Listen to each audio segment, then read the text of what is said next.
90 সাল থেকে এখন পর্যন্ত আমি কোনোদিন কারো কাছে পরিচয় দিইনি যে আমার পড়াশোনা এই, আমার এই একটু লিখে দিবেন। আমাকে যখন চাপ দিয়ে বলেছে কি লিখতে হবে, তখন আমি বলেছি আমার নাম আব্দুল রাজাক আর আমার বাপের নাম ইউসুফ, বাপ বেটার নাম আব্দুল রাজাক বলেছি। এর ছাড়া আমি কোনোদিন পরিচয় দেওয়ার প্রয়োজন মনে করি, প্রয়োজন নেই। আপনার বদনামকে আমি ধরে রাখলে তো আমি প্রয়োজন কি করবো? আপনি যে ওটা কিছু বলছেন ওটা আমার হিসাবেই নেই, আমি জবাব দিব। ও করোনা ঠেক হওয়া দিয়েছে, উনি পারেন না, উনি তো সর্বশক্তিমান সব কিছু করতে পারে। আর করতে পারে বাস্তব দেখতে পাচ্ছি আমাদের মতো অসহায় মানুষ দিয়ে এরকম প্রতিষ্ঠান গড়ে নিতে পারেন, তো সবকিছু তো করতে পারেন। আপনার কথা বলছি আমি মরা পর্যন্ত যদি ইনকাম করি 1 মাসের জামিয়া সালাফিয়া বেতন করতে পারবো, প্রায় 20 লক্ষ টাকা এখানে আছে। আর এমনি তো জমি জায়গা কিনা তো আছে, নির্মাণ কাজ তো আছে, মসজিদ তো আছে। শুকরিয়া। আমি যেটা রেখেছি আপনাদের কাছে দোয়ার দরখাস্ত, খালি বলবেন আল্লাহ তুমি জামিয়া সালাফিয়া কবুল করো। সম্মানিত দিনী ভাই বোন, আপনাদের পরিচয় জরুরি পরিচয়। জীবনে যতদিন পর্যন্ত বেঁচে থাকবেন ততদিন পর্যন্ত জানা মানুষের কাছে জানতে চাইবেন আর প্রমাণ সংখ্যা, তাহলে সেও বাঁচবে আপনিও বাঁচবেন।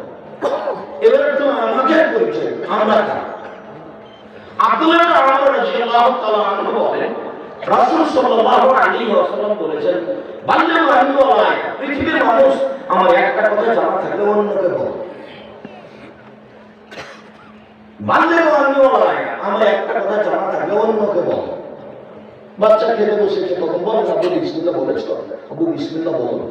আপনি মা একজন মহিলা মানুষ এখানে বসে আছেন, আমি জানি না আপনি বাচ্চাকে দুধ খাওয়ানোর সময় বিসমিল্লাহ বলেন কিনা। তোমাকে বলছি, উপস্থিত বৈঠকের মুসলিম বোন আপনাকে বলছি, আমি জানি না আপনার বাচ্চাকে যতবার আপনি দুধে লাগান ততবার আপনি বিসমিল্লাহ বলেন কিনা। দেখেন আল্লাহ নবী বলছেন ইন্নাশ শাইতান ইস্তাহিলুত তাআম আন ইয়াযকুরা সাল্লাল্লাহু আলাইহি, নিশ্চয় শয়তান ওই খাদ্য খায় যে খাদ্যে বিসমিল্লাহ বলা হয় না।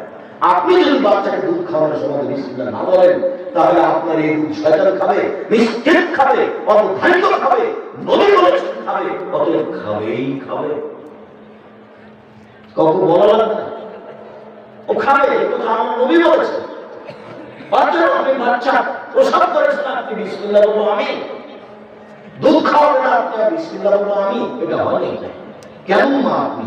আপনাকে আমি শতদিন বলিনি যে বাচ্চা প্রসাব করাতে পারলে মা হওয়া যায় না, বাচ্চাকে দুধ খাওয়াতে পারলে মা হওয়া যায় না। পাগলিও বাচ্চাকে দুধ খাওয়াতে পারে, পাগলিও বাচ্চা প্রসাব করাতে পারে, কিন্তু দুধ খাওয়ানোর সময় পাগলি বিসমিল্লাহ বলতে পারে না।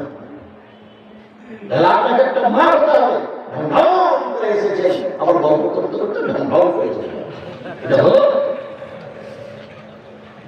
দেবরের সাথে মোটরসাইকেলে চলে এসেছেন, ভ্যানে চলে এসেছেন, কিভাবে এসেছেন, সব কাপুর স্বামী, এভাবে পরকাল হারিয়ে যাচ্ছে দিন ধর্মের নামে। এটা বিবেচনা করতে হবে।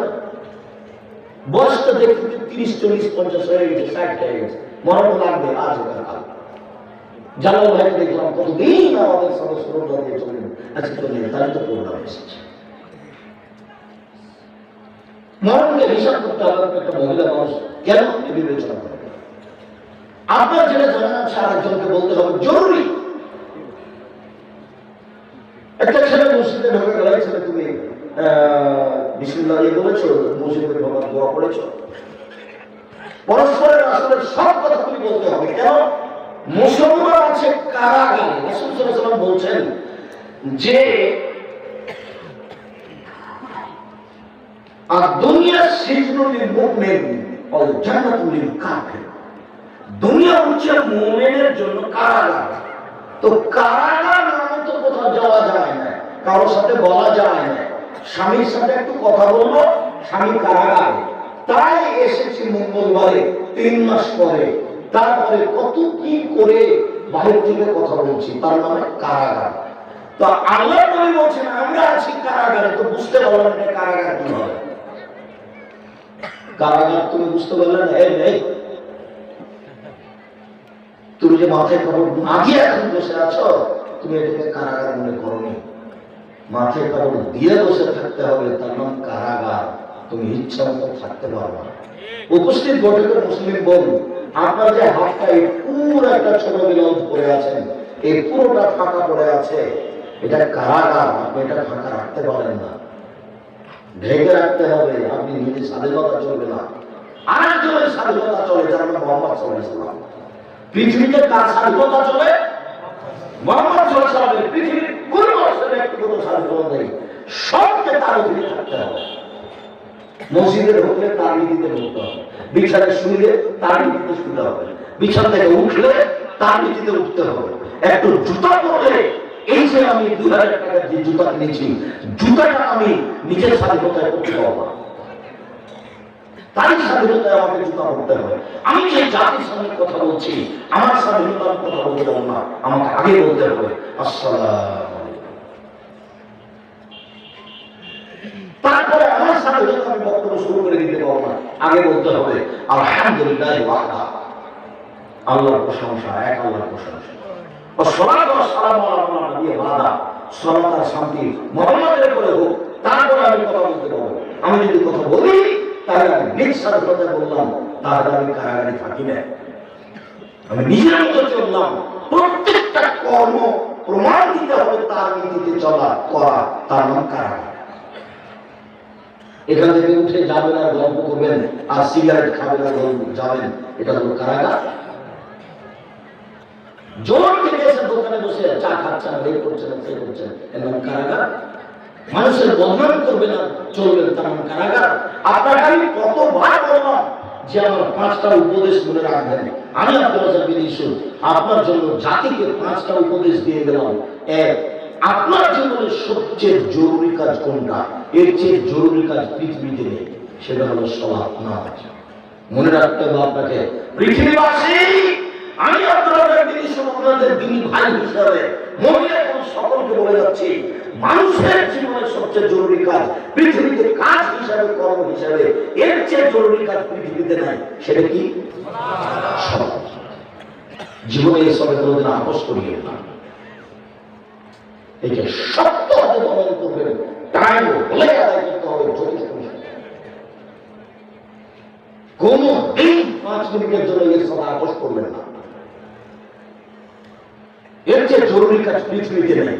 2, দ্বিতীয় পৃথিবীতে জরুরি কাজ হালাল রুজি। আপনাকে আমি ব্যাংকের লোন নিয়ে ব্যবসা করতে বলিনি, কোনোদিন বলিনি। চকলেট দিয়ে ব্যবসা করতে বলেছি, তাহলে লোন নেওয়া লাগবে।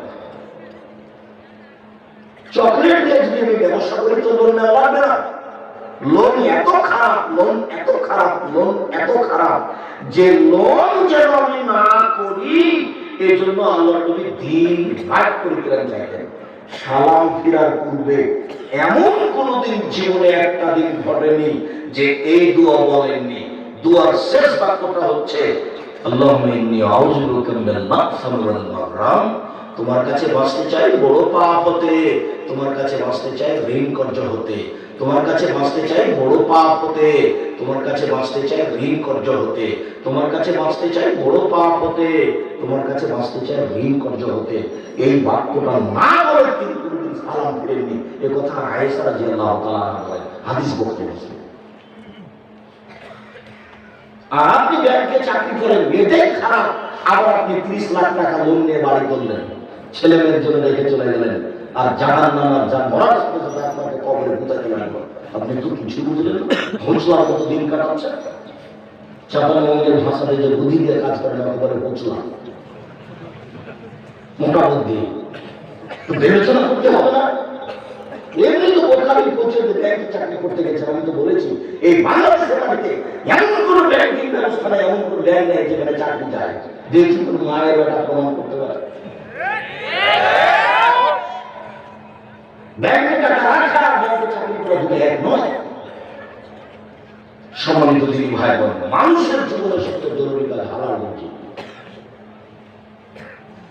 শ্বশুরের কাছে টাকা নিয়ে জীবিকা নির্বাহ করবেন না, ও কথা পুনরায় বলা লাগবে না। শতবার বলেছি যে যৌতুকের টাকা দিয়ে চাউল কিনে ভাত খেয়ে ইবাদত কবুল হবে না। ভিক্ষা করে টাকা দিয়ে চাউল কিনে ভাত খেয়ে ইবাদত কবুল হবে। আমি ভিক্ষা করবো কেন? আমার গায়ে শক্তি আছে, কাজ করে খেতে পারি। তবুও ভিক্ষা করে টাকা দিয়ে চাউল কিনে ভাত খেয়ে ইবাদত করলে হবে, যৌতুকের টাকা দিয়ে ভাত খেয়ে ইবাদত করলে হবে না, চাউল কিনে ভাত খেয়ে ইবাদত করলে হবে না, ওটা হারাম না।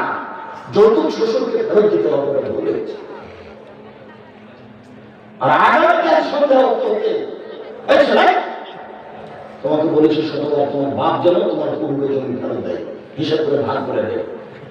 আগামীকাল সন্ধ্যা হতে হতে আপনি বোনের জমি দিয়ে দিবেন, আপনার বাপ করা 10 বছর হবে। বোনের জমি মানে পরের জমি, পরের জমি খান কেন? শরম হয় না? আপনার ভাগ্য আল্লাহ লিখে দেননি, বাপ মারা গেছে, আপনি জমি ভাগ দেবেন, আপনার বোন জমি ভাগ দেবে। আপনি নেবেন সকালে, আপনার বোন নেবেন বিকেলে, এই কথা কি না? একসাথে। আজ পর্যন্ত জমি আপনার কাছে নেই। আপনাদের 4 ঘাট দিক থেকে একটা লোক গেছে আমার কাছে, তো বলছে আমি অংশ বন্টনের উপরে ডক্টরেট ডিগ্রি করবো, সেই জন্য আপনার কাছে এসেছি। কি করবেন, কি বলে আপনাকে কিছু জিজ্ঞাসা করবেন। প্রথমে বলছে আপনার আমি পরীক্ষা নেব। আমারই পরীক্ষা নেবেন? আচ্ছা ভালো, কি জিজ্ঞাসা করবেন করেন না, তো কিছু মশলা জিজ্ঞাসা করবো এই ফারাই সম্পর্কে। করার পরে বলছেন আমাকে এটাই মনে হয় আমার পরীক্ষা, সেটা হলো এই আপনার বাপ মারা গেছে না বেঁচে আছে? মারা গেছে। কতদিন হলো? এতদিন। তো আপনার জমি জায়গার খবর কি? বললাম যে আমার বাপকে মাটি দিয়ে এসে আগে জমি ভাগ করেছি, তারপরে খাওয়া দাওয়া। খাওয়া আমরা আগে খাইনি, আগে জমি ভাগ করেছি তারপরে খাওয়া। যদিও জমি আমি একটু চিনি, আমার ছোট ভাই চিনি না, কোনোদিন জমি পেয়ে যায় না। আমার আব্বা একজন ছোট কৃষক ছিলেন, 20-25 বিঘে জমি রাখতেন। যখন পশ্চিমে থাকতাম তখন বলতো ধান বিক্রি এত টাকা, কালাই বিক্রি এত টাকা, সরিষা বিক্রি এত টাকা, পেঁয়াজ বিক্রি এত টাকা, মোট 1000 টাকা পাঠালাম। তখন আমি ভাবতাম যে আমার আব্বাকে 1000 টাকা সংগ্রহ করতে অনেক পরিশ্রম করতে হয়েছে। ওই কথা আমার এখন দিনের মতো মনে পড়ে। আমার আব্বা আমাকে বলতেন যে আমি যতদিন বেঁচে আছি ততদিন তোমাকে জমিতে দিতে হবে, কোনো কাজ করতে হবে না। যদি কাজ করে খেতে হয় তাহলে আমার মরার পরে আমার এই বাপের আমার এই বাক্যটা আমি ভুলতে পারি না, যে তোমরা যদি কাজ করে খাওয়াই লাগে তা আমার পরে খাও। আমি যতদিন আছি তোমরা ততদিন এই জমি জায়গাতে যাই। শুকরিয়া, জাযাকুমুল্লাহ খাইর। যেটা বলছিলাম হালাল রুজি, 3 কোরআন তেলাওয়াত, 24 ঘন্টা একবার কোরআন মাজিদ তেলাওয়াত করবেন, করতেই হবে, মানে কোরআন বিপক্ষে চলে যাবে। বেশি না পড়লো, কি বলেছি সূরা ইখলাস 3 বার পড়ে, একবার কোরআন মাজিদ পড়ার সময় কি বলে, কেন পড়ে না? আজকে বলেন তো আমি পড়েছি, বলেন এই ছেলে তুমি নাম দিয়ে বলো যে আমি পড়েছি, এটা বিষয় হয় না কেন? কেন পড়তে পারে না? কেন পড়তে পারেন না? কি আছে সমস্যা করতে পারেন না? কেন পড়বেন না? সূরা ইখলাস আপনি 3 বার কেন পড়বেন না? নিজেকে মানুষ মনে করেন না? নিজেকে গরু ছাগল মনে করেন? বুঝেও বুঝে না ওরা চক্ষু, বুঝেও বুঝে না ওরা অন্তর আছে, বুঝে না। দেখেও দেখে না ওরা চক্ষু আছে, দেখে না। শুনেও শুনে না ওরা কান আছে, শোনে না। ওরা একাকালাম, তারা পশু প্রাণীর মতো, তারা গরু ছাগলের মতো, তারা কুকুর শ্রীদের মতো, ভালো হওয়ার বরং তার চেয়ে খারাপ। নিজেকে গরু ছাগল মনে করেন, পশু প্রাণী মনে করেন? কেন আপনি পড়েন করেন না? অন্তত সূরা ইখলাসটা কেন পড়েননি? এটা হলো 4 নম্বর। 1 সালাত, 2 রোজা, 3 কোরআন তেলাওয়াত, 4 2 জন যেখানে বসে আছে সেখানে বসবেন না। ওখানে বসে ওরা একজনের বদনাম করছো, আপনি গিয়ে যদি বলেন হ্যাঁ ঠিক বলেছি, আসলেও খারাপ, এখন কি হবে?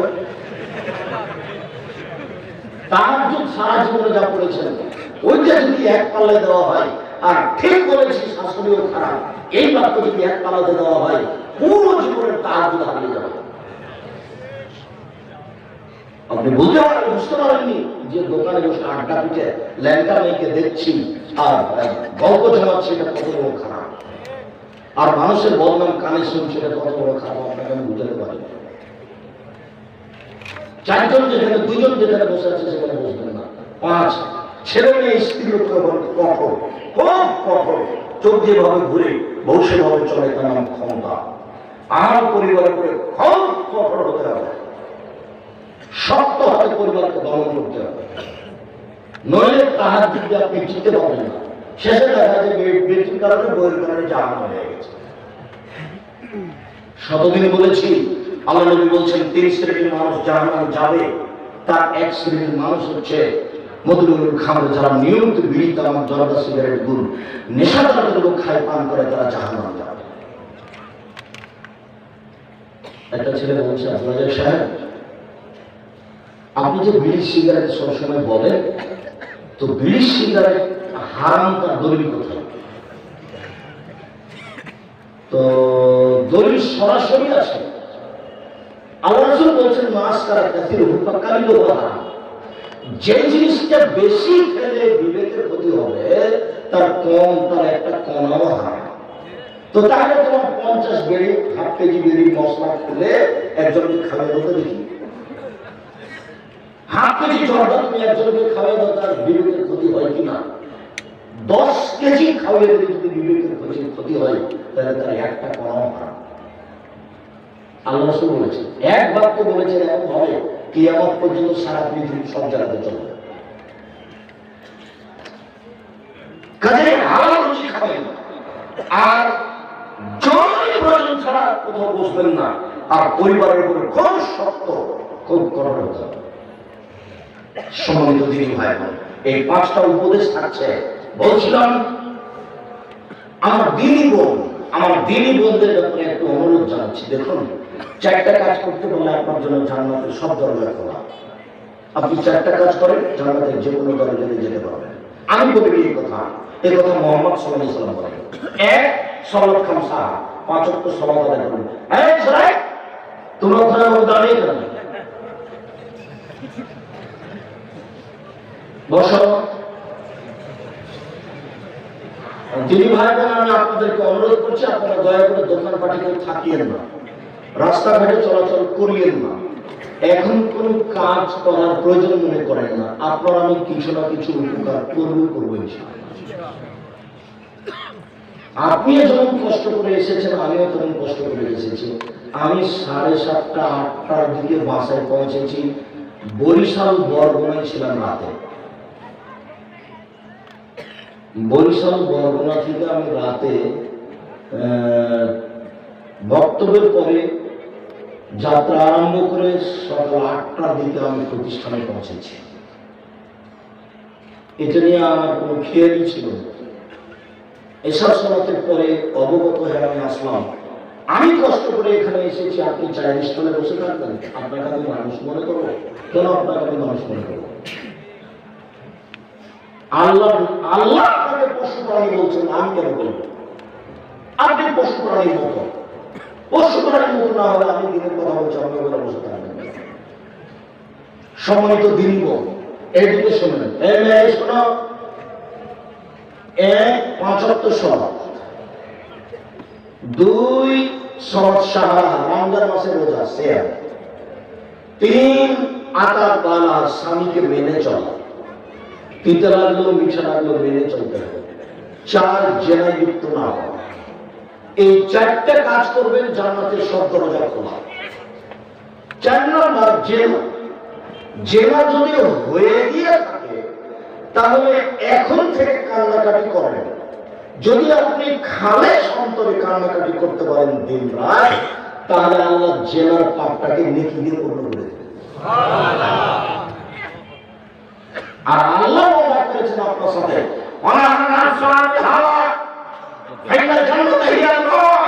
পৃথিবীবাসী মনে রেখো, আল্লাহ তাআলা বলছেন, পৃথিবীবাসী মনে রেখো, তোমরা যদি অশ্লীল কাজ থেকে নিজেকে বিরত রাখতে পারো, আমি আল্লাহ তোমাকে জান্নাতুল মাওয়া দিয়ে দিলাম।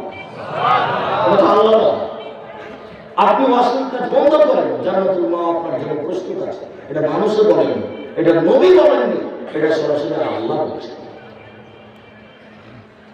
অতএব যদি কারো জেনা হয়ে গিয়ে থাকে, বন্ধ করেন, আপনি ভালোর মধ্যে চলে যাবেন। স্বামীর সাথে ভালোভাবে চলতে হবে। আপনার স্বামী আপনাকে গালি দেয়, এ কথাই ঠিক। আপনার স্বামী আপনাকে মারে, এ কথাই ঠিক। আপনার স্বামীর মুখ খারাপ, এ কথাই ঠিক। এরপরেও কোনো উত্তর না করে পাথর হয়ে এই সংসার করেন, এটা আমার পরামর্শ। আমি আপনার দিনী ভাই হিসেবে আপনাকে আমি পরামর্শ দিচ্ছি, যেহেতু দু একটা ছেলে মেয়ে হয়ে গেছে, আপনি এই সংসার করেন, ওর সাথে কথা বলেন, সত্য সত্য কথা বলেন না। রান্না বান্না করে ছেলের হাতে মেয়ের হাতে দিয়ে পাঠান, আর এক গিলাস পানি চাইলে সামনে গিলাসটা রেখে ফ্যাকস করে রেখে দিকে চলে। এভাবে সংসার করলে আল্লাহ সন্তুষ্ট থাকবে, পরকাল জাহান্নাম হয়ে যাবে। এই সংসার করতে হবে না। আমার কথা আপনি মেনে চলেন, কষ্ট হোক, মুখ বন্ধ করেন, প্রতিবাদ করিয়েন না, তার সাথে মিশে চলেন, তার পায়ের নিচে দুনিয়া শেষ করে দেন, তাকে ভালোবাসা দুনিয়া শেষ করে দেন, আপনার জন্য ভালো হবে, জান্নাত হবে। শেষ পর্যন্ত যদি বুঝেন যে সংসার হবেই না, তাহলে এভাবে ঝুলতে থাকতে হবে না। আপনি খোলা করে দেন, যে কোনো মহিলা যে কোনো স্বামীর সাথে খোলা করতে পারে, আপনার সাথে থাকবো না, চ্যালেঞ্জ করে ঠিক করে দেন, কাজ হিসেবে ঠিক করে দেন, আমাকে একটা খোলা তালাক দিয়ে দেন, আমি আমার স্বামী ভাত খাবো না। আপনি করেন, এক মাস করে অন্য জায়গা থেকে বলছেন, কিন্তু ঝুলন্ত অবস্থায় ভাবে থাকেন না, মাস মাস বছর বছর স্বামীর সাথে কথা বলবেন না, এটি ঠিক না। কষ্ট করে, গালি সহ্য করে, মায়ের সহ্য করে আপনি চুপচাপ থেকে সংসার মেনে নেন, আপনার জন্য ভালো হবে। যদি শেষ পর্যন্ত বুঝেন যে হবেই না, তাহলে 7 দিন পার করতে হবে না, সংসার না হবে। 4টা কাজ করে জান্নাতের সব দরজা খোলা। আপনার জন্য আপাতত কথা শেষ, আপনি আমার দিন বলেন। 1 5 ওয়াক্ত সালাত, 2 রমজান মাসে রোজা, 3 স্বামীকে মেনে চলা, 4 জেনা লিপ্ত না হওয়া। জেনা যদি ঘটেই থাকে তাহলে মরা পর্যন্ত কান্নাকাটি করেন, যা পাপ হয়েছে সেটা আল্লাহ নেকিতে পূর্ণ করে দেবেন ইনশাআল্লাহ। এবার আপনাদের সাথে একটা জরুরি কথা, যেটা আল্লাহ রাসূল বলেছেন, স্বামী হিসাবে, বাপ হিসাবে জরুরি কথা হচ্ছে, 1 জেমায়ের আপনি খাচ্ছেন, বউকে স্ত্রীকে সেমানে খাওয়াবেন। 2 জেমায়ের কাপড় আপনি পরছেন, বউকে স্ত্রীকে সেমানে পরাবেন। 3 কখনো কটু কথা বলবেন না, স্ত্রীকে কটু কথা বলা নিষেধ, গালি দেওয়া নিষেধ, নিন্দা করা নিষেধ।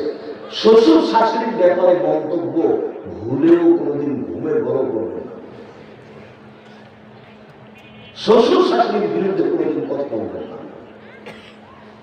স্ত্রীকে কখনো কটু কথা বলবেন না। বলবেন না ভুলে দেব তোমার রংটা খারাপ, বলবেন না ভুলে দেব তোমার ঠোঁটটা মোটা। একবার যদি ঠোঁট মোটা বলেন, 10 বছর আপনাকে ভালোবাসবে।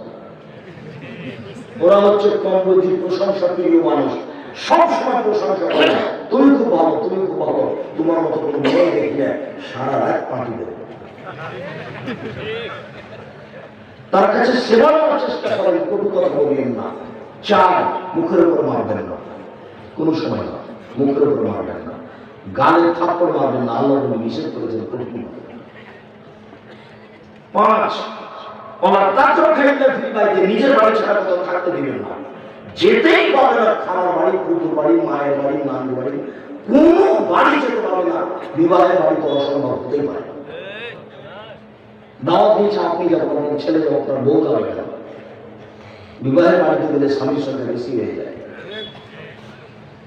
কমিউনিটি সেক্রেটারি আপনার প্রশ্নই আসে না, বাজারের তো কোনো প্রশ্নই আসে না। পুরুষের পরিচয় দিবে কই? আমরা তো কোনোদিন বাজারে যাই, আমরা তো বেঁচে আছি দুনিয়াতে। আমাদের আমার পরিবারের তো কোনো সময় বাজারে যায়, আমরা তো আছি দুনিয়াতে বেঁচে। আপনার বউ কেন বাজারে যাবে? কেন? কাপুরুষ আপনি? বেটা মরে গেছে, স্বামী মরে গেছে, আপনি মারা গেছেন, আপনার ছেলে মারা গেছে, কেন আপনার বউ বাজারে যাবে? নিজেকে পুরুষ মনে করেন না? এই 5টা জিম্মেদারি পালন করবেন। 5ম নাম্বারটা খুবই শক্ত। এটাই ছিল 5টা উপদেশের শেষ। স্ত্রী পরিবারের উপর কঠোর হতে হবে, আপনার কথাই চলবে এই বাড়িতে। তাকে কোনোদিন কাপড় কিনতে দিবেন না যতদিন পর্যন্ত না বুঝেছে যে আপনি মোটা কাপড় কিনলো আমার কাছে মিঠে, চিকন কাপড় কিনলো আমার কাছে মিঠে। যতক্ষণ পর্যন্ত আপনার স্ত্রী এটা না বুঝেছে, ততক্ষণ পর্যন্ত সংসারে শান্তি আসবে না।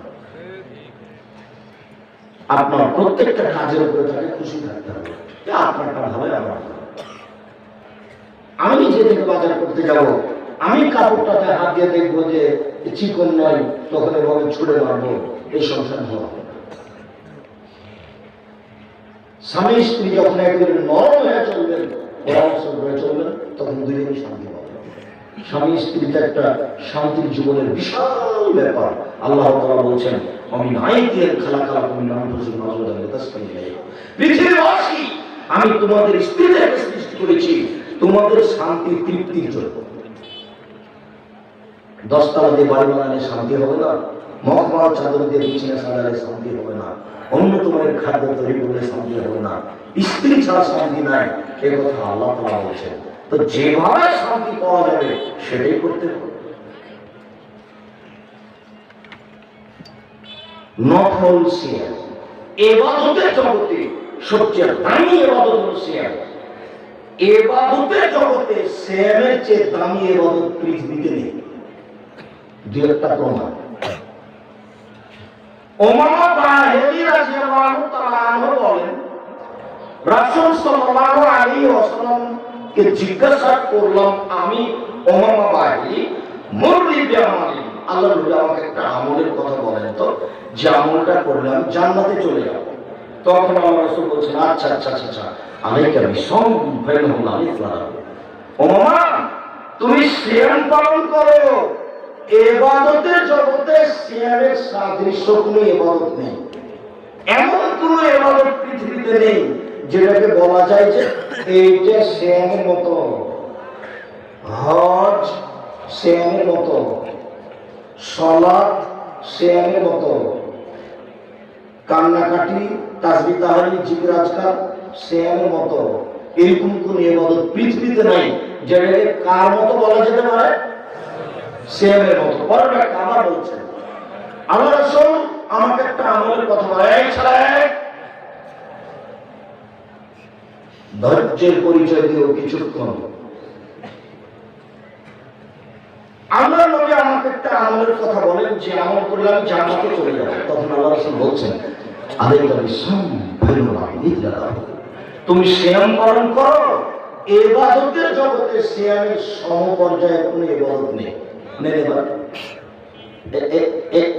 এই যে সিয়ামের সমপর্যায়, সমান সমান, এরকম কোনো ইবাদত দুনিয়াতে নেই। একাই সিয়াম, রোজা। আমরা সবসময় কি শব্দ ব্যবহার করব? সিয়াম, রোজা না। কেননা দুটো জিনিস এক নয়। রোজা মানে উপবাস থাকা, সিয়াম মানে বিরত থাকা। রোজা মানে উপবাস থাকা, সিয়াম মানে বিরত থাকা। পরিভাষায় সিয়াম বলা হয় ফজরের আযান থেকে নিয়ে সূর্য ডোবা পর্যন্ত খাওয়া পান করা, স্ত্রী মিলন, যাবতীয় অপছন্দ কথা ও কর্ম থেকে বিরত থাকার নাম সিয়াম। আর উল্লেখ্য যে সিয়াম শব্দটি কোরআনে আছে, হাদিসও আছে। রোজা শব্দ কোরআনে নেই, হাদিসও নেই। সালাত শব্দটি কোরআনে আছে, হাদিসও আছে। নামাজ শব্দটি কোরআনে নেই, হাদিসও নেই। জাহান্নাম শব্দটি কোরআনে আছে, হাদিসও আছে। দোজখ শব্দটি কোরআনে নেই, হাদিসও নেই। জান্নাত শব্দটি কোরআনে আছে, হাদিসও আছে। বেহেশত শব্দটি কোরআনে নেই, হাদিসও নেই। আল্লাহ শব্দটি কোরআনে আছে, হাদিসও আছে। খোদা শব্দটি কোরআনে নেই, হাদিসও নেই। গায়ের জোরে চলে, জোর করে চলে। গায়ের জোরে চাপাই বাবু আমাদের লোকেরা বলে গায়ের জোরে চালাচ্ছে, মানে জোর করে চলছে। এটা ঠিক নয়। যার কারণে আমরা সবসময় সিয়াম বলবো, রোজা নয়, বুঝতে যেন ভুল না হয়। তো সিয়ামের সমপর্যায়ে কোন ইবাদত পৃথিবীতে নেই। এই কথা আমি বলিনি, এই কথা মুহাম্মদ সাল্লাল্লাহু আলাইহি ওয়াসাল্লাম বলছেন। 1 2 রাসূল সাল্লাল্লাহু আলাইহি ওয়াসাল্লাম বলছেন, শোনো, বিচারের মাঠে জান্নাতের দরজা থেকে জান্নাতীদের ডাকা হবে। জান্নাতে একটা দরজা, একটা জান্নাতে একটা দরজা, একটা।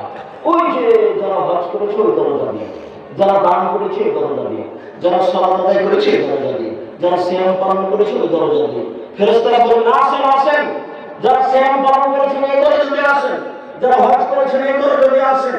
তখন আবু বকর সিদ্দিক রাদিয়াল্লাহু তাআলা বলেছেন, আল্লাহর নবী, সব দরজা থেকে ডাকা হবে এমন কি কেউ হবে? একজন মানুষ সবাই ডাকছে, অবকর এদিকে আসেন, ওমর সাহাবকে এদিকে আসেন, ওমর সাহাবকে এদিকে আসেন, এরকম হবে কেউ?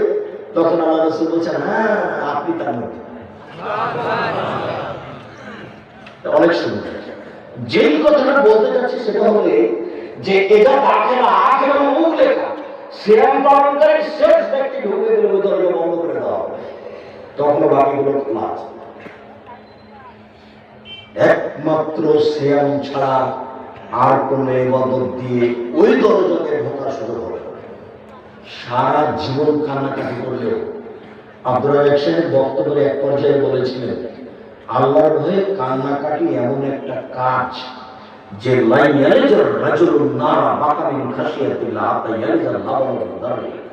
আল্লাহর ভয়ে কাঁদে যে তার জাহান্নামে যাওয়া ওইরকমই অসম্ভব, গাভীর বাঁট থেকে দুধ বের করে ভিতরে ঢোকানো যেমন অসম্ভব। গাভীর বাঁট থেকে দুধ বের করে ভিতরে ঢোকানো যাবে না, যেমন আল্লাহ ভয়ে কাঁদে যে সে জাহান্নামে যাবে না তেমন। এই কথা আমি বলিনি, এই কথা মুহাম্মদ সাল্লাল্লাহু আলাইহি ওয়াসাল্লাম বলেছেন। তো এইরকম যদি সম্পূর্ণ জীবন কান্নাকাটি করে কাটিয়ে থাকে তবু ওই দরজায় ভর্তি হবে। সবচেয়ে শক্তিশালী ইবাদত কি বলেন তো দেখি? দান। কোটি কোটি টাকা দান করলো ওই দরজাতে ভর্তি হবে। বাকি সব খোলা আছে এখন, শুধু ওটা বন্ধ। ওটা শুধু সিয়াম পালনকারীদের জন্য। একটু খেয়াল করে, মেয়েদের কণ্ঠ আমি শুনতে পাচ্ছি। আপনাকে আমি বলছি ঢং ঢং করে যাও, ব্যস্ত করেন, সূর্য আমরা ফাঁসে হলে একটু থামেন। এসেছেন একটু ধৈর্য ধারণ করে থাকেন। আমি কথা বলছি, আপনি সরে যান কোন শরণে, আপনি উঠে যান কোন শরণে। এক কথা আপনাকে কয়বার বলা লাগে, কি কাজ আছে আপনার বাড়িতে? আপনার একটু ধৈর্য হয় না? ধৈর্য কি ঘোড়ার ডিম? কষ্ট হলেও ধৈর্য করতে হবে, ধৈর্য ধারণ করতে হবে, তার নাম ধৈর্য। একটু থামেন। গল্প করতে করতে এসেছে, আবার গল্প করতে করতে চলে যাবেন, একটু স্মরণ করা দরকার। 3, ইবাদতের জগতে সবচেয়ে দামি ইবাদত সিয়াম। 3 নম্বর দলিল। এটা দিয়েছে আপাতত আজকের মতো।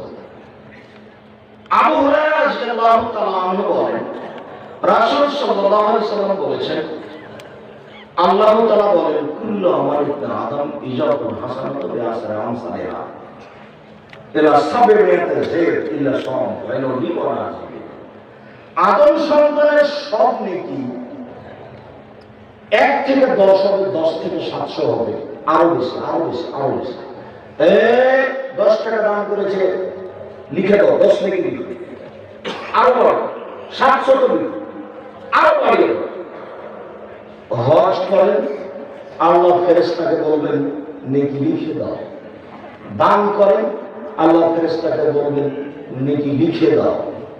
কান্নাকাটি করেন, আল্লাহ ফেরেশতাকে বলবেন নেকি লিখে দাও। জিকির আজকার সুবহানাল্লাহ আলহামদুলিল্লাহ বলবেন, আল্লাহ ফেরেশতাকে বলবেন নেকি লিখে দাও। আল্লাহ তাআলা বলেন, তবে সিয়াম আমার ব্যাপার, প্রতিবার আমি দেব। এখন যদি আপনার হাতে প্রধানমন্ত্রী একটা উপহার দেয়, একটা যদি লঙ্গিয়ে দেয়, আপনি একবারে খুশিতে আটখান হয়ে সারা দুনিয়ার সামনে বলবেন, প্রধানমন্ত্রী আমাকে লঙ্গি দিচ্ছে। এবার আপনার ইবাদতের নেকিটা কে দিবে? আল্লাহ। আসলে এটা আপনি দান দিতে পারছেন, আপনাকে আমি বুঝাতে অক্ষম যে এটা কত বড় জিনিস। আরে কি দিবেন সেটা পরে, যেটা দিবেন সেটা নিজের হাতে, এটা হলো আগে। এই জিনিসটা বুঝাতে পারলাম না, তার নাম হলো সিয়াম। কি দিয়ে বুঝায় আপনাকে আমি সিয়াম কাকে বলে, কি দিয়ে বুঝায় আপনাকে আমি রোজা কাকে বলে, কেন যে আপনি অলস সিয়াম রোজা পালনের ব্যাপারে। ইবাদতের জগতে সবচেয়ে দামি ইবাদত সিয়াম। আজকের আলোচনায় নফল সিয়াম। রাসূল সাল্লাল্লাহু আলাইহি ওয়াসাল্লাম বলেন, আজল সিয়াম বা রমাদান শাহরুল মুহররম। সিয়াম হিসাবে ইবাদতের জগতে রমজানের পরে সবচেয়ে দামি নফল সিয়াম হলো মুহররম সিয়াম। আরাফাত চেয়ে দামি হয়ে গেল, মাসে 3 দিনের চেয়ে দামি হয়ে গেল, বৃহস্পতিবার সোমবারের চেয়ে দামি হয়ে গেল, শাবানের চেয়ে দামি হয়ে গেল। রমজানের পরে সবচেয়ে নফল দামি সিয়াম কোনটা? মুহররম সিয়াম। রাসূল সাল্লাল্লাহু আলাইহি ওয়াসাল্লাম মক্কা থেকে মদিনায় দেখলেন না সিয়াম আছে। তখন তিনি বলছেন মা জানিও আল্লাযিনা তাসুমুনাহু, এটা কি তোমরা মুহররমের 10 তারিখে সিয়াম থাকো কেন, ব্যাপারটা কি? তখন আল্লাহ বললেন শুনেন শুনেন শুনেন, হাযাল ইয়াউম ইয়াউমুল আযীম, আজ হচ্ছে খুব বড় দিন। আনজাল্লাহু তাআলা ফিহি মূসা ওয়া কওমাহু, আল্লাহ এই দিনে মূসাকে বাঁচিয়ে দিয়েছেন, মূসার সম্প্রদায়কে বাঁচিয়ে দিয়েছেন। ওয়া গাররাকা ফিরআউন কওমাহু, এই দিনে আল্লাহ ফেরাউনকে ডুবিয়ে দিয়েছেন, এই দিনে আল্লাহ ফেরাউনের সম্প্রদায়কে ডুবিয়ে দিয়েছেন। ফাসামা মূসা শুকরান ওয়া নাসমুহু, যার কারণে মূসা শুকরিয়া আদায়ের জন্য সিয়াম পালন করতেন। আল্লাহ তুমি আমাকে বাঁচিয়ে দিলে, ফেরাউনকে ডুবিয়ে দিলে, আমি কি দিয়ে শুকরিয়া আদায় করি? আল্লাহ তুমি আমাকে বাঁচিয়ে দিলে, ফেরাউনকে ডুবিয়ে দিলে নীল নদে, বিশাল সাগরে, আমি এর শুকরিয়া আদায় কি করি? এদিন আমি সিয়াম রাখবো। তো আমরা ইহুদি খ্রিস্টান এদিকে সিয়াম থাকি। তখন আল্লাহ রাসূল বলছেন, আরে শোনো শোনো, না আনা আলা ওয়া আহাক্কু বিমূসা মিনকুম, তোমরা যে মূসার সুন্নাতের শুকরিয়া আদায় করছো, সিয়াম পালন করছো, আমি মুহাম্মদ তোমাদের চেয়ে বেশি হকদার মূসার এই সুন্নাত পালন করতে। আমি বেশি হকদার, আমি বেশি অধিকার রাখি। ফাসামা ইয়াউম আশুরা ওয়া আমরা বিসিয়ামিহিম, নিজে মুহররমের সিয়াম থাকলেন আর সমস্ত সাহাবীকে সিয়াম রাখার জন্য আদেশ করে দিলেন। হাফসা রাদিয়াল্লাহু তাআলা আনহা বলেন, আবুল নবী রাসূলুল্লাহ সাল্লাল্লাহু আলাইহি সাল্লাম চারটি জিনিস আল্লাহর নবী কখনো ছাড়েননি। এই ছেলে, সিরিয়াল মনে করো তো, মনে রাখতে হবে। উপস্থিত বৈঠকে মুসলিমদের সিরিয়াল খেয়াল করবেন, এই চারটে জিনিস নবী কখনো ছাড়তেন না।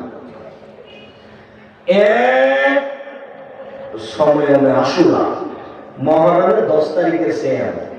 2, আল আশরা ওয়াল আশরে, যুলহিজ্জার 1 থেকে 9 পর্যন্ত সিয়াম। আল্লাহর কাছে সবচেয়ে প্রিয় ইবাদত কুরবানির মাসের প্রথম 10 দিনের ইবাদত। তখন বিদ্বানগণ বলতে লাগলেন যে তাহলে রমজানের শেষের 10 দিনের চেয়েও কি দামি? তখন বিদ্বানগণ আবার বলছেন, হ্যাঁ, রমজানের শেষের 10 দিনের চেয়েও দামি। কেন? রমজানের শেষের 10 দিনে দুটো জিনিস আছে। কি? একটা আছে রমজান, দামি জিনিস, আর একটা আছে লাইলাতুল কদর, দামি জিনিস। তো যুলহিজ্জার প্রথম 10 দিনে কি আছে? বলে 3টা দামি জিনিস আছে। একটা কি? হজ। একটা কি? আরাফার দিন। একটা কি? কুরবানি। বুঝতে পারেননি? এতে আছে 3টা দামি জিনিস যুলহিজ্জার প্রথম 10-এ। তা আমরা এখন কি করবো তাহলে? এত দামি দিনগুলোকে কি দিয়ে কাটাবো? তখন আল্লাহ রাসূল বলছেন, সিয়াম দিয়ে কাটাবো, সিয়াম দিয়ে কাটাবো। তাহলে যুলহিজ্জার 1 তারিখ থেকে 9 তারিখ পর্যন্ত কি করতে হবে? সিয়াম করতে হবে। 2, 3 সালাসাতাইল কুল্লি শাহরিন, প্রত্যেক মাসে 3 দিন সিয়াম। 4 রাকাতাল ফজরে, ফজরের 2 রাকাত সুন্নাত। দেখি মনে থাকে কিনা সিরিয়াল। এই ছেলেরা যারা দায়িত্ব পালন করছে, দেখো তো মেয়েরা কথা বলে কেন? ওরা যে কথা বলবে তো কথা বুঝবে কখন? যারা একটু দেখো তোমরা কে কথা বলে ভাবে। দেখি আপনি সিরিয়াল মনে করতে পারেন কিনা, দেখো তো 4টা কি কি? 1, মুহররমের সিয়াম। 2, যুলহিজ্জার প্রথম 9 দিনের সিয়াম। 3, প্রত্যেক মাসে 3টে। 4, ফজরের 2 রাকাত সুন্নাত। রাসূল সাল্লাল্লাহু আলাইহি ওয়াসাল্লাম বলেন, সিয়াম ইয়াউমে আশুরা আল্লাহ ইউকাব্বিরা সালাতুল কাবলা ওয়া সালাতুল বা'দাহু। আমি আশা করি কেউ যদি মহরমের 2 দিন সিয়াম থাকে তাহলে অতীতের 1 বছরের পাপ ক্ষমা হবে। আরেকটা কথা এখানে থেকে গেল, সাহাবীগণ বলতে লাগলেন, আল্লাহ রাসূল ব্যাপার কেমন হলো? আপনি যে ইহুদি খ্রিস্টানের বিরোধিতা করতে বলেন, ওরা যে মহরমের সিয়াম থাকে আমরা কেন থাকবো? আমরা তো তাদের বিরোধিতা করবো না। না, আমরা থাকবো না, আমরা তো তাদের বিরোধিতা করবো। আপনি তো বিরোধিতা করতে বলছেন। তখন আল্লাহ রাসূল বলছেন, আরে শোনো শোনো, আমি যদি সামনে বছর বেঁচে থাকি, লাইন বাকি তো সানাতাল কাল, আমি যদি সামনে বছর বেঁচে থাকি তাহলে আমি মুহররমের 9 তারিখ সিয়াম থাকবো। 10 হবে শুকরিয়া আর 9 হবে বিরোধিতা। এই জন্য তিনি বলেন মুহররমের একদিন সিয়াম আল্লাহ সিয়াম আরাফা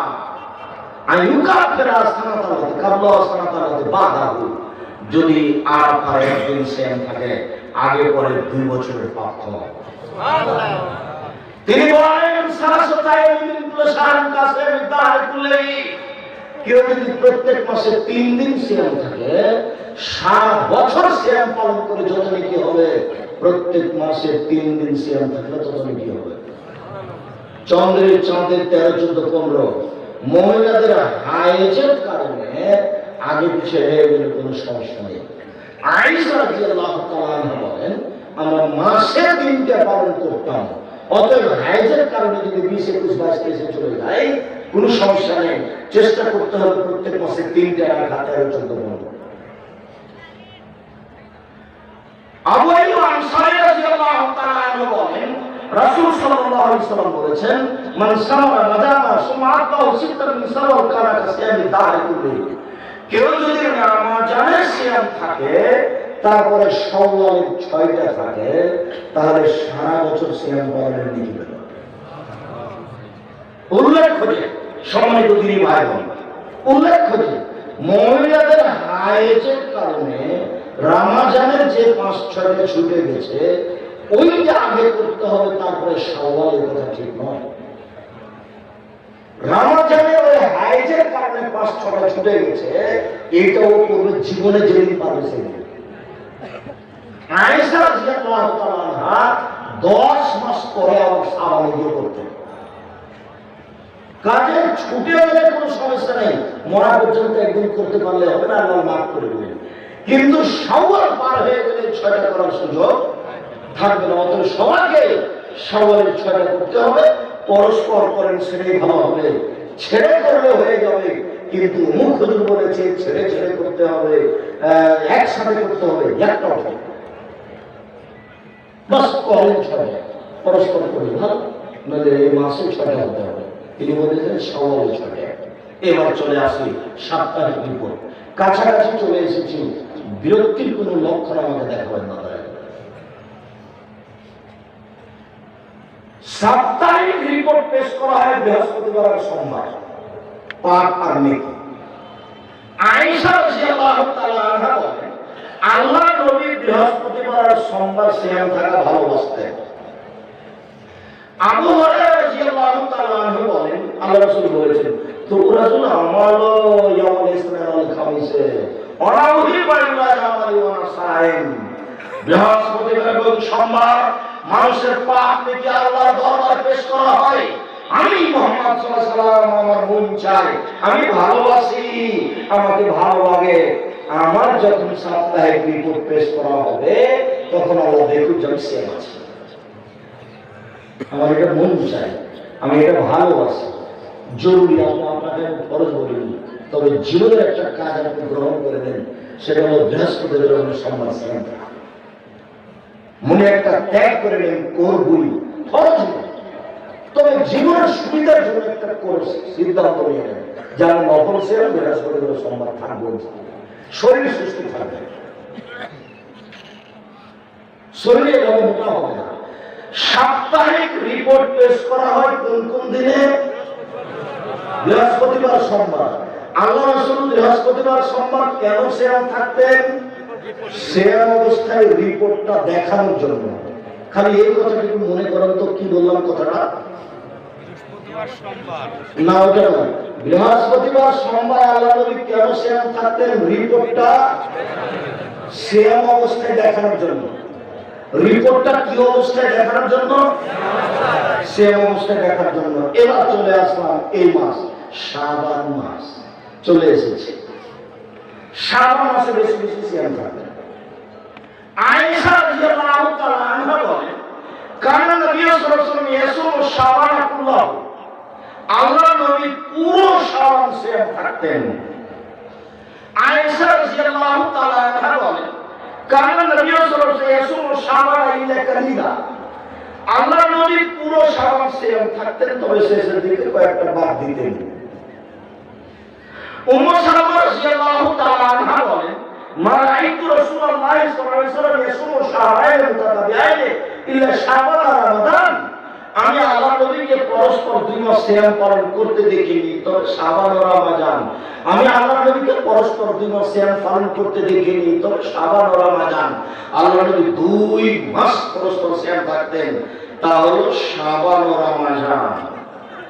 বেশি বেশি। ওসামা ইবনে যায়েদ রাদিয়াল্লাহু তাআলা আনহু বলছেন, আল্লাহর নবী লা আরাকা তাসুমু ফি শাহরিন মিনাস শুহুরি মা তাসুমু শাবান, আপনি শাবান মাসে যেভাবে সিয়াম থাকেন অন্যান্য মাসে তো থাকে না নবী। আল্লাহর নবী আপনি শাবান মাসে এত বেশি সিয়াম থাকেন কেন? আপনাকে তো আর কোন মাসে এত বেশি সিয়াম থাকতে দেখি না। আপনি খালি শাবান মাসে বেশি বেশি সিয়াম থাকেন, খালি বেশি বেশি সিয়াম থাকেন, কেন থাকেন আল্লাহর নবী? এটা জিজ্ঞাসা, দেখেন উত্তর। আল্লাহ রাসূল বলেন, হুয়া শাহরুন বাইনা রাজাব ওয়া রমজান। আরে শোনো শোনো, এটা একটা মাস রজব আর রমজানের মাঝে, এটা একটা মাস রজব আর রমজানের মাঝে, এটা একটা মাস রজব আর রমজানের মাঝে। এক ধরনের মাস মানুষ তাতে গাফেল থাকে, মানুষ হিসাব করে না, মানুষ বুঝে দেখে না, মানুষ তাতে গাফেল থাকে। ইউরাদুল আমাল তুরাদুল আমাল ফি হাদা সারা ফি হাদা শাহরে ওয়া নুহিবু আইরাদুল আমাল ওয়া রাসাইল। এই মাসে বাৎসরিক রিপোর্ট পেশ করা হয়, আমি ভালোবাসি। বাৎসরিক রিপোর্টের সময় আল্লাহ দেখুন জানি সে আছে। বাৎসরিক রিপোর্ট পেশ করা হয় শাবান মাসে, আমার মন চায় বাৎসরিক রিপোর্টের সময় আল্লাহ দেখুন আমি সে আছি। তার জানা ছিল না সেই দিন 15 শাবান, তাই তিনি রিপোর্ট ধরার জন্য বেশি বেশি সিয়াম থাকতেন। এই কথা তিনি নিজে বলছেন, আমি অনুবাদক। এই কথা তিনি 1450 বছর পূর্বে বলেছেন। এই হাদিস গ্রন্থে পড়ে আছে। তিনি বুঝতে পারেননি সেটা 15 শাবান। কিভাবে ভারত বাংলাদেশ পাকিস্তানের হুজুরেরা বুঝে নিলেন সেদিন 15 শাবান। তাই তারা কলকারখানা, অফিস আদালত, কোর্ট কাছারি, শিক্ষা প্রতিষ্ঠান সবকিছু বন্ধ রেখে রাতে গোসল করে আতর গোলাপ মেখে দিনে রোজা থেকে 15 শাবান। আর বলছে যে এই দিনে রুজি বন্টন হয়। রিক্সাওয়ালা গত বছর 15 শাবানে জেগেছিল, ও তো রুজি নিয়ে নিয়েছে, তো একটুকু তো ধনী হয়নি, ওই রুজি আছে। 15 শাবান রুজি বন্টন হয়, কথা নগদ মিথ্যা। এ কথা কোরআনের বিরোধী, এ কথা হাদিসের বিরোধী। রুজি বন্টন হয় লাইলাতুল কদরে। আল্লাহ বলছেন কোরআন মাজিদের আয়াত, লাইলাতুল কদর হয় রমজান মাসে। শাবান মাসে কিভাবে আসে? শুনুন, যার হাদিসে এসেছে আল্লাহ নেমে আসেন 15 শাবানের সন্ধ্যা রাতে। বুখারী মুসলিমের হাদিসে এসেছে আল্লাহ নেমে আসেন ভোর রাতে 3 ভাগের 2 ভাগ পার হওয়ার পরে। একেবারে হুবাহু উল্টা।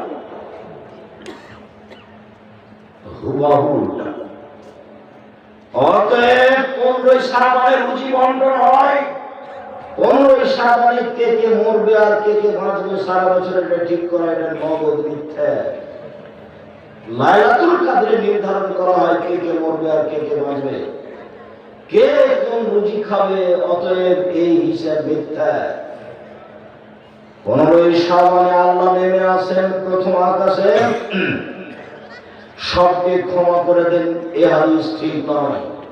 প্রত্যেক রাতে 3 ভাগের 2 ভাগ পার হওয়ার পরে নিয়ে আসেন, এসে বলেন মায়াবতী ফাস্তাদি বলাহু, পৃথিবীর মানুষকে ডাকো, আমি তোমার ডাকে সাড়া দিব।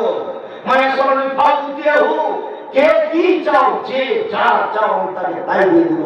মায়াস্তাগফিরু ফাগফিরলাহু, কে আমার কাছে ক্ষমা ভিক্ষা চাও আমি তোমাকে ক্ষমা করে দিব। এভাবে চিৎকার করে আল্লাহ বলতে থাকেন ফজর পর্যন্ত। আদম সন্তান বুঝতে পারল না আল্লাহর ডাককে, অথচ আল্লাহ তাআলা বলেছেন হাদিসে কুদসি, ইবনা আদম মাদাওয়াতানি রাজাউতানি ওয়াগাফারতু লাকা আলা মা কানা মিনকা উবানি। ও আদমের ছেলে মেয়েরা শোনো, যেভাবে ডাকো আমি সেভাবে থাকি, যেভাবে আশা পোষণ করো সেভাবে আমি পূর্ণ করে থাকি। ও আদমের ছেলে মেয়ে শোনো, আমাকে যেভাবে ডাকো আমি সেভাবে থাকি, যেভাবে আশা পোষণ করে থাকো সেভাবে আমি পূর্ণ করে থাকি। আমি ক্ষমা চাইলে ক্ষমা করে দিই, আমি পরোয়া করি না তুমি কত বড় পাপী। ক্ষমা চাইলে আমি ক্ষমা করে দিই, আমি পরোয়া করি না তুমি কত বড় পাপী। আমি আল্লাহ পরোয়া করি না তুমি কত বড় পাপী। ইয়া আল্লাহ বলা যুবক কারা সময় আমার ছেলেরা শুনে রাখো, তোমাদের পাপ বেশি হতে হতে যদি আকাশ লেগে যায়, ও আমার পাপ সমস্ত ফাটালি, এরপর যদি আমার কাছে ক্ষমা চাও, তারপর তোমাকে আমি তোমাকে ক্ষমা করে দেবো। রূপালি, আমি পরোয়া করি না তুমি কত বড় পাপী, আমি পরোয়া করি না তুমি কত বড় পাপী, আমি পরোয়া করি না তুমি কত বড় পাপী। আমাকে বলো না, আমি বলি তোমাকে ক্ষমা করে দেবো। এরপরে আল্লাহ তাআলা বিচারের মাঠে আবার বলবো। এই বিচারের মাঠে আদমের ছেলে মেয়েরা যখন উপস্থিত হবে, তখন আল্লাহ এসে বলবেন, ইয়া আদম লা তাকনা বিকুরাবিলা খাতায়া সুম্মা লাকিতানি লা তুশরিকু শাইআ লা তাকনা বিকুরাবিহা মাগফিরা। বিচারের মাঠে আমি বলছি তোমাদেরকে শোনো, আল্লাহ বলবেন আদমের ছেলে মেয়েরা শোনো, আমি তোমাদেরকে বিচারের মাঠে বলছি, তোমাদের আজকে পাপ আকাশ জমির পরিমাণ, পাপ আর পাপ পূর্ণ হয়েছে আকাশ জমিন। আমি আল্লাহ বলছি তোমার যে পরিমাণ পাপ আমার সেই পরিমাণ ক্ষমা, তোমার যে পরিমাণ পাপ আমার সেই পরিমাণ ক্ষমা। তোমার পাপ যত আমার ক্ষমা তত, তোমার পাপ যত আমার ক্ষমা তত। যদি শিরক না থাকে, শিরক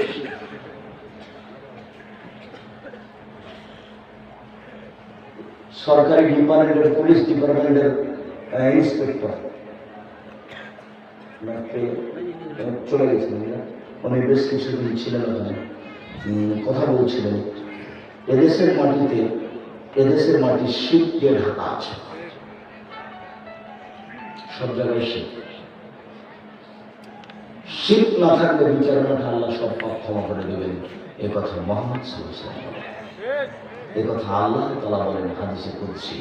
সম্মানিত দিনী ভাই বোন, আমি আপনাদের আলোচনার শেষের দিকে চলে এসে আজকের আলোচনার কথার পুনরাবৃত্তি। নিজে সতর্ক হন, নইলে আলেমরা ভুল পথে যাবে।